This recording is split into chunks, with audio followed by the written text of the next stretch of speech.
Assalamu alaikum class. Today's topic is History of Public Health. In prehistoric era, the concept of medicine was based upon superstitions, religion, and witchcraft. Many theories existed regarding disease. In ancient times, it was thought that disease is the punishment of God. Another theory was disease is due to the imbalance of body fluids. Ancient Indians believed in hygiene practices while Chinese believed in prevention of disease. Egyptians had some knowledge about malaria and plague. According to the concept of ancient Greek, disease was caused by imbalance between man and his environment. Hippocrates is called as the father of Western medicine. He worked on the causal relationships between disease and climate, disease and water, disease and lifestyle, and disease and nutrition. He has used the term epidemic first time in the history of mankind.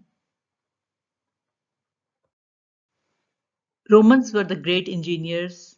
They built sewage system and aqueducts and public baths and worked on the water supply as well.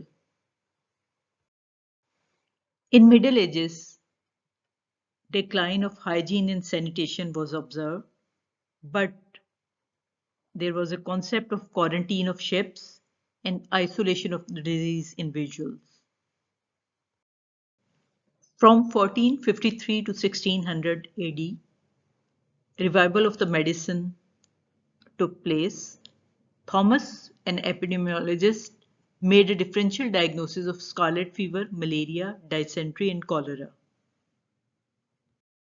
19th century was the era of great sanitary awakening.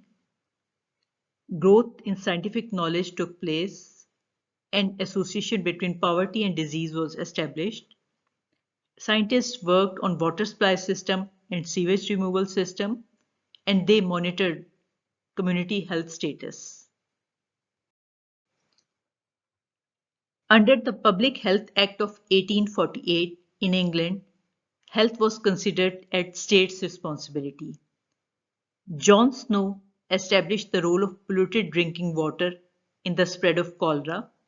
Another scientist built up a system of public health in England. By the beginning of 20th century, some concepts like clean water, clean surroundings, wholesome condition of houses, control of offensive trade were included in the concept of public health. Important event took place. For example, prevention of scurvy was discovered in 1753. Another scientist discovered the vaccination against smallpox. Further discovery included anti-rabies treatment, cholera vaccination, diphtheria antitoxin, anti-typhoid vaccine, antiseptics, and disinfectant. The fact that the Vibrio cholera causes cholera was established, and in 1898, another scientist demonstrated that malaria was transmitted by a mosquito called Anopheles. The 20th century was the era of achievement in public health.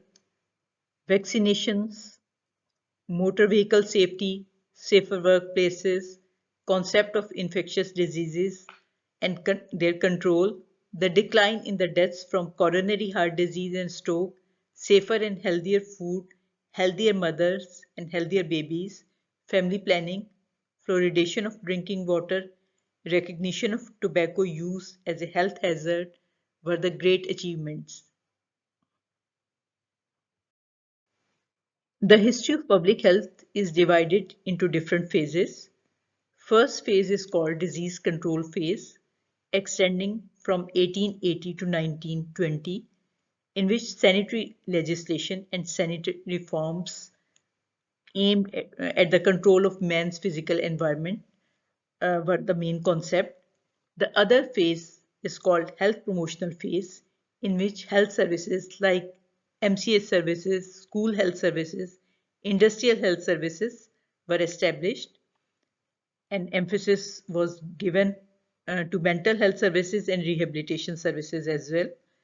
Another phase called social engineering phase extends from 1960 to 1980. Public health moved into preventive and rehabilitative aspect of chronic diseases. And the last phase, which we will discuss, is health for all phase. It extends from 1981 to 2000 AD, and the concept of health for all include attainment by all citizens of the world by the year 2000 of a level of health that will permit them to lead a socially and economically productive life. Health for all is a holistic concept, the main social target of governments and WHO in the coming decades should be the attainment of health by all citizens of the world by the year 2000 of a level of health that will permit them to lead a socially and economically productive life.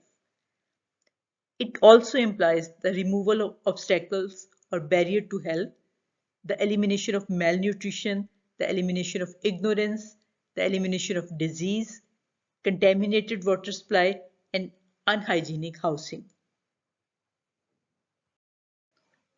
The concept of primary health care was presented in joint WHO-UNICEF International Conference in 1978. According to this, health for all could be achieved by the year 2000.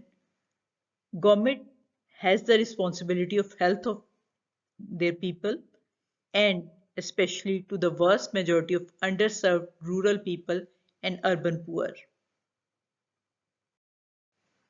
Primary health care is defined as essential health care made universally accessible to individuals and acceptable to them through their full participation and at a cost the community and country can afford. The future challenges include explosive population growth, globalization, emerging and re-emerging infectious diseases, and health disparities between industrial and non-industrial countries.